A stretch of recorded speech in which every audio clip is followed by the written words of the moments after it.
একলা ঘর আমার দেশে সকলকে স্বাগত।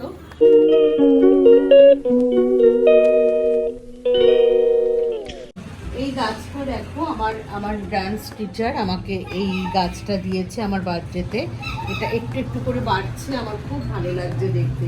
এটা আমি ঘরে কখনো সাজিয়েও রাখি, আবার বারান্দায় রাখি রোদ খাবারের জন্য। এটা রোদ খাবার জন্য রেখেছি।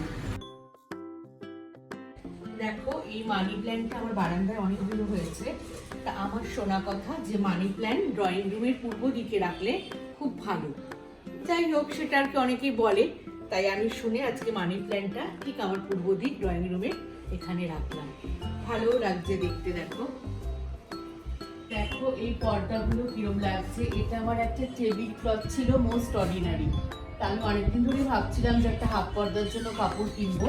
তা আমি ওই টেবিল ক্লথটাকে কেটে এখানে পর্দা করিয়েছি। দেখতেও ভালো লাগছে, বাইরে থেকে সাধারণ দেখতে লাগে।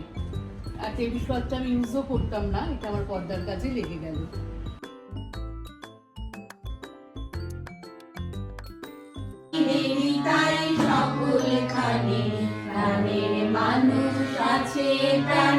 আজকে আমার ডিনারে বিরিয়ানি হচ্ছে।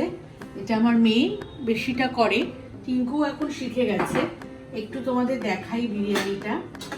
এই দেখো, দেখেছো? তা একদম ভীষণ সুন্দর হয়ও খেতে। খুব সাধারণভাবে করা হয়, আর ঘরের বিরিয়ানিতে তো কোনো প্রবলেম হয় না, শরীরও খারাপ হয় না। এই জন্য আমার ঘরের বিরিয়ানিটা খেতেই বেশি ভালো লাগে, যতই দামি বিরিয়ানি হোক না কেন। ভিডিওটা তোমাদের ভালো লেগে থাকে, সবাই লাইক, শেয়ার, কমেন্ট আর সাবস্ক্রাইব করতে কিন্তু প্লিজ ভুলো না।